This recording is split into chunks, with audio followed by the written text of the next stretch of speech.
Welcome back to CFB Nation. I'm your host, Nino Brown, and I got my man, you already know what it is, Mr. Get It Done, aka D Now. And when you see us on the screen, you already know what it means. Debbie Dolland. D Now, what's popping? Not much. I'm going to throw this out. It's been a while since this might have been my favorite intro. That music, You like that? a You little like that? throwback there. Yeah, Yeah, got little might have been. horns in there. Yeah. Uh, but I'm excited to talk about this guy. One of the dudes that I'm not one to throw it out there, but I'm planting my flag on this gentleman. So I'm excited. Yeah, I mean, Dillingham planted his flag on this guy too. It seems Oh like, yeah. yeah, he's gonna be. I think it's gonna be something special, and then we're just starting to kind of scratch the surface with this gentleman. But by now, if you haven't figured it out, haven't read the title, this Debbie Downs about Arizona State wide receiver Corey Butler Jr. Um, but before we get to Arizona State, let's talk about where it all began. 5'10", 170 pounds, three-star wide receiver. Wide receiver 94 in the 2025 class. He was the 54th ranked player in California. He attended Sentinel High School in California. Listen, he was a two-sport athlete, right? Football and track. Dino, I always refer to you when we talk about track. 10 600 meter and 21.43 to 200. It's pretty quick, right? Oh yeah. That's booking it. Yeah, that's it's a boogie down. I'm starting to learn here as we've done these episodes. Yep. We're past 50 episodes, bro, which is kind of crazy how it's been. Are we? That's crazy. Yeah. Oh yeah. We've got I think we're at 55 now. But yeah, I'm learning the speed here. And then I know this: when you can hit almost 22 miles per hour, on a catapult while you're moving, that's the boogie down right there. So this gentleman brings speed to the offense, and you can put him kind of anywhere. The versatility. Um, talk to me about Sentinel High School and what he did there, because he just kind of just got better. Yeah. So 3 years started for him. Sophomore year, 11 games, 31 receptions, 629 yards, 7 touchdowns. Junior year, full season, 12 games, 51 receptions, 837 yards, 6 touchdowns. But he also had 3 attempts for rushing attempts for 18 yards. And then his senior year kind of put it all together. 11 games, 57 receptions, 941 yards, 11 touchdowns. And he had 5 rushes for 89 yards and 2 touchdowns. We'll get to the comps later, but when I see a guy like this, I kind of always he's like the Paul Man's like Rondell Moore. What could have been, right? You know what I mean? Like Oh yeah. what he was, and then it never just kind of panned out. But like how they kind of started using him in the backfield, and he was really good when he got the attempts. So the versatility that the kid brings, I said it the other day about Eric Sigler. This guy could run, across country. How you could put him in motion. How much this guy's all over the field. But this guy, he's going to be something special. He had 10 plus offers.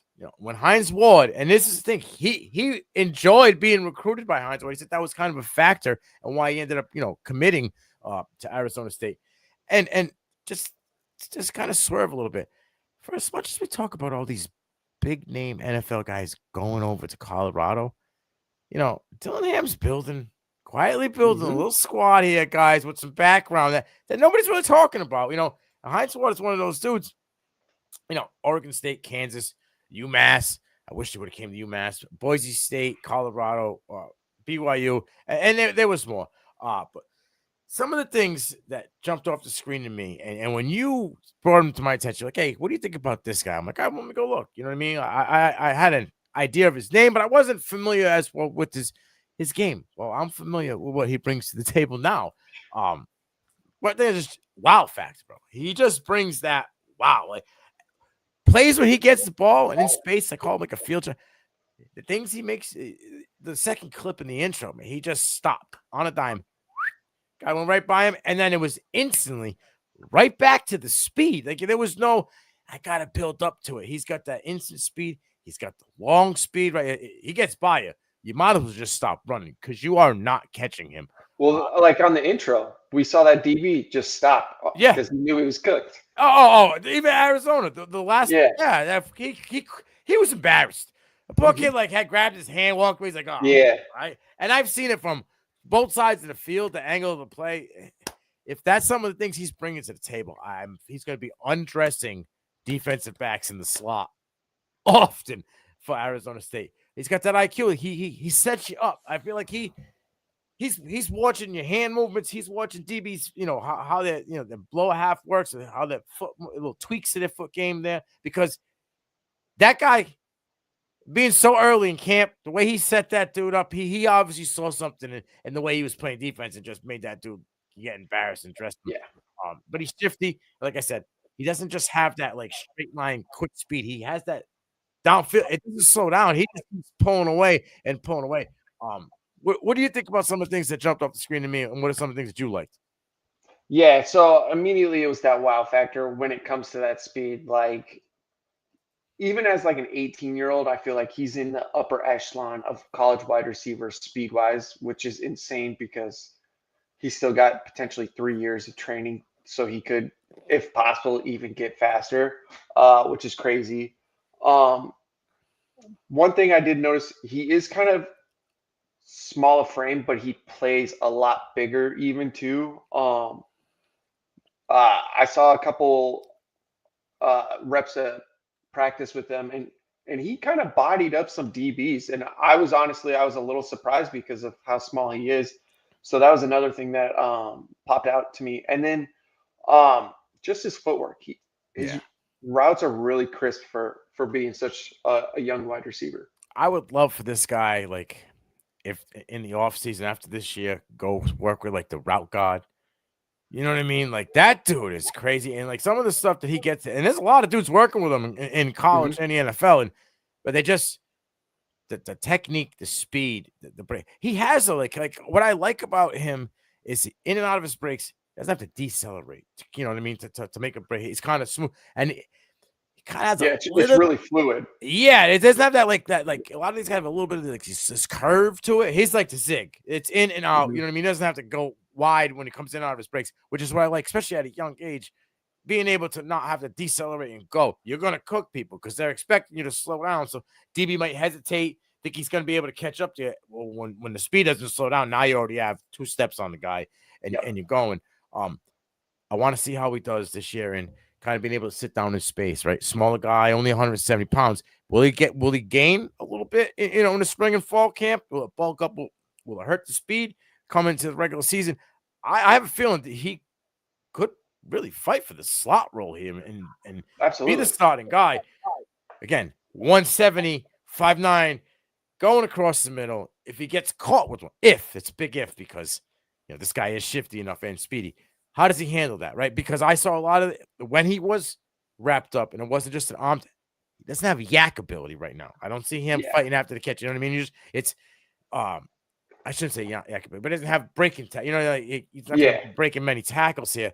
So how does that work with him in the middle of the field? Like if he gets hit by a 225, 235 pound linebacker that he wasn't visually seeing, how does he get up and dust it off? So those are some of the things I'm a little nervous about.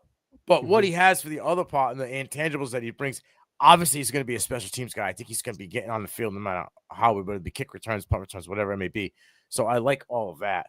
But talk to me about the wide receiver room because I think there is an opportunity outside of the dog. You have your dog, and you know who probably wide receiver one in the country going into the year, I would assume. Arguably, right? Yeah. So the way I see it is obviously the alpha, Jordan Tyson, 75 receptions, 1,100 yards, 10 touchdowns. He was a top 5 wide receiver in the country entering this year, coming off that injury that ended his season last year. That's obviously wide receiver 1. Right. Then they got Jalen Moss coming in from Fresno State, 103 receptions, almost 1,300 yards, 10 touchdowns over the past 2 seasons. In my eyes, that's the other outside guy. I think so.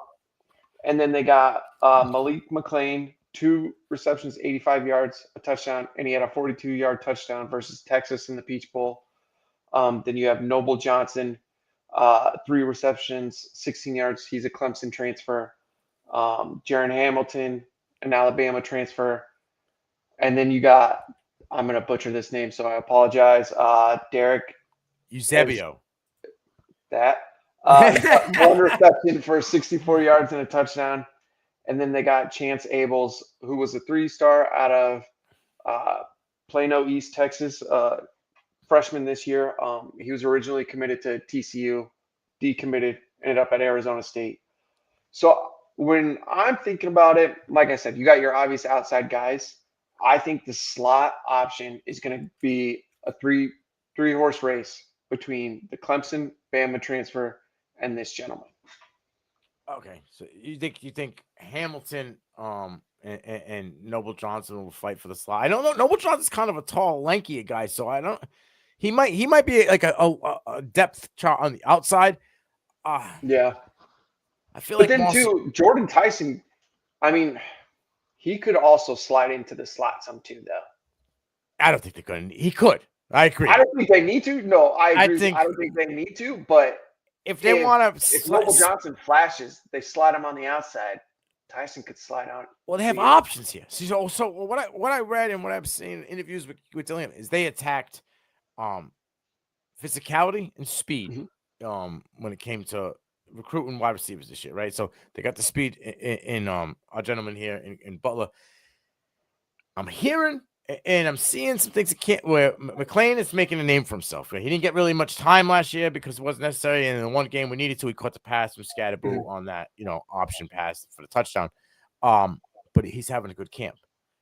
So he might be another guy that could fight Moss for that outside role. I don't really see a true slot guy here because Noble Johnson's kind of a tall, lanky guy. Maybe Darren Hamilton could.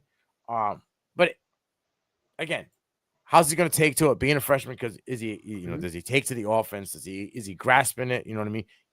He's going to have to block. Is he a liability when it comes to having to block? Can he block downfield?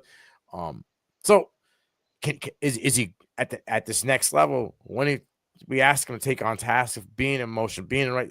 Can he handle that? Is he lined up in the right? You know what I mean? Like, yeah, as a freshman. So those are the things I other than that, his talent, the depth here, if you line this dude up on the slot on the left side of the field, same side as Jordan Tyson, right? Yeah. And you let this dude work in under 10 yards, and he's running, the first 4 routes which he can run more than the first 4 routes. But I'm just saying, he's bringing a safety or a linebacker in him. Now Jordan Tyson has space. Yeah. You don't want to give that guy space at all. He becomes a factor because now you have to account for him. All right, now the high safety. Do we stay with Tyson? Do we bring him down? Account for the guy that's killing us in the middle of the field? All of a sudden, you have versatility. You're not a one-trick pony when it comes to the wide receiver room.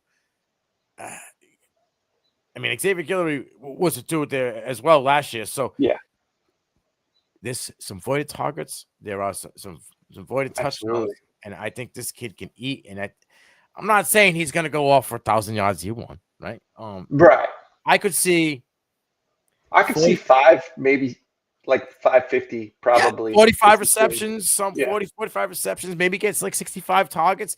But I could see this guy being a weapon. If you get an Apple Watch on this guy and record his steps on the field, bro, I want to know how many miles this dude runs by the end of the season because I got a funny feeling he's going to be going north and south and east and west, and he's going to be in motion a lot because his speed is going to be an absolute factor for Arizona State this year. Well, let's get to the play comps. I'm going to let you go first, my man. You started off. All right, so I kind of got a twofold. Where I see like how he's going to actually be used, and then how I want them kind of be used, is how I would categorize my 2 comps. My first comp, John Ross out of Washington, speedster. His senior year, 81 receptions, almost 1,200 yards, 17 touchdowns, 8 rushes, 102 yards, 1 touchdown, drafted 9th overall. Yes, he didn't have the best pro career, but his college career, he was electric. Yeah. And the way I see Butler right now, that's kind of the path that I see how he's going to be. Kind of the speedster, burn him deep, make people miss, get his yak yards that way. The way I wish they would use him, while also still kind of fitting into his play style, is Tavon Austin when he was at West Virginia. Kind of Mr. Do-It-All, special teams, running back, wide receiver. His senior year, 114 receptions, almost 1,300 yards in the air, 12 touchdowns.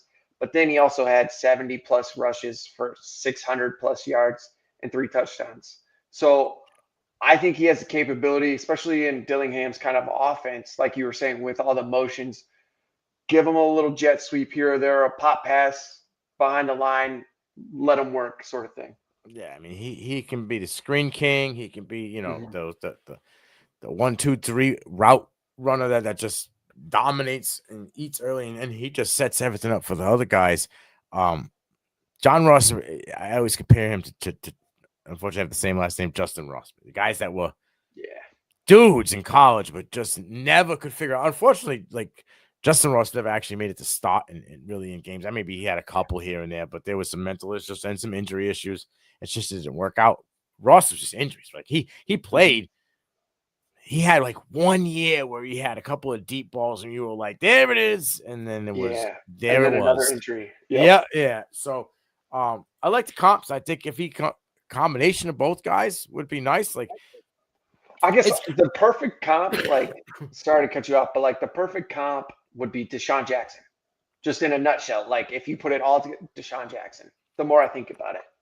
yeah, if he checks every box and everything Yeah. goes, yeah, I could see that.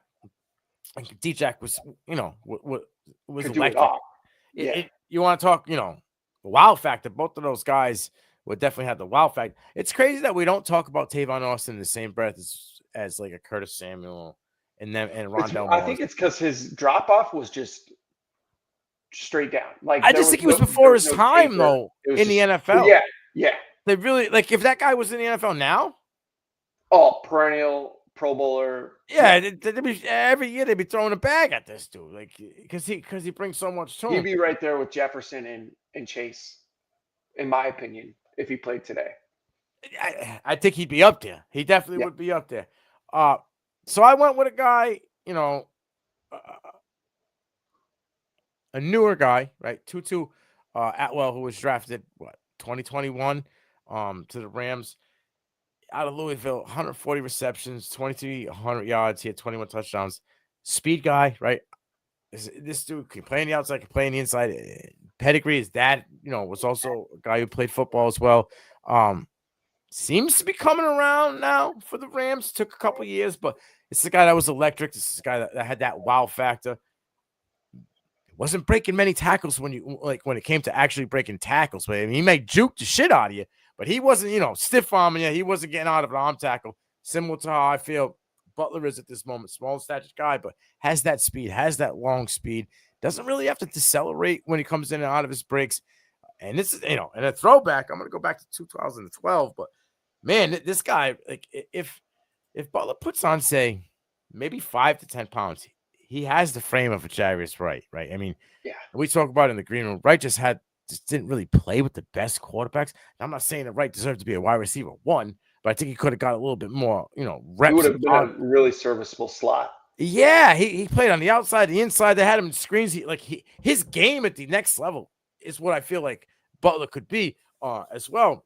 But Jarius Wright out of Arkansas, I mean, everybody, maybe not everybody, I might show my age here, but most people remember the catch against Tennessee, right? Where he was behind the defender, tried to body it, bounced it up, got in front of him, tipped it, dove, still managed to catch the ball. It was just an acrobatic play.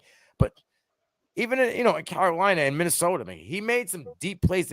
I remember watching. I'm like, yo, this guy all he does is get like 35-yard rips downfield and full extension. Like this guy had no care or fear of like hurting himself. Like he just always was all out. And I feel like that's how Butler is. Goes, all gas, no brakes. Another guy that didn't have to decelerate in and out of cuts, was a special teams guy. Right, was at the next level as well. But he was a dude for Arkansas when Arkansas kind of wasn't really that good. Petrino was in his problem era, right? So, but again, he got drafted. He was a later draft pick. I want to say it was fourth round to Minnesota. Played 7 years with Minnesota and then 2 years with Carolina. I mean, he had Cam Newton for 1 year, his last year, right? And then he had, what do we say? He had Christian Ponder for a majority of his career. Yeah. And then he had Sam Bradford and rookie Teddy. It's a couple of years of Teddy Bridgewater. So, I don't know. I mean, I think Butler could be maybe a combination of both or even a little bit better. But I have a small – I'm looking at high school film, right? We don't have any Arizona State film right now. So what I'm seeing, this is what the possibility could be. Hey, could get better, right? Or you could just kind of, this is where we're at, and we might have been right all along. But I think he brings an aspect to a game at Arizona State where his traits kind of just falling in, slotting in well, and we could see an early, product on a dividend early. So I think this kid's going to be a thing. And if you don't know who he was, you might now on Debbie Downs. That's what we try to do. We try to get, it's a lot of guys out there. We can't find them all, but we try to find these guys. We're trying. Yeah, we're trying. We go down the rabbit hole. That's for sure. But remember this name, Corey Butler Jr. Shout out to Dino on the find. I think this kid's going to have a good freshman season. Like I said, we don't think he's going to be a 1,000-yard guy, but we could see 550 yards, maybe 5 touchdowns, and somewhere in that 40 to 50 receptions. So write it down, check it out, and we'll see what happens at fall camp. I'm Nino Brown. That's my guy, Dino. This is Debbie Dollins on the CFB Nation, and we out.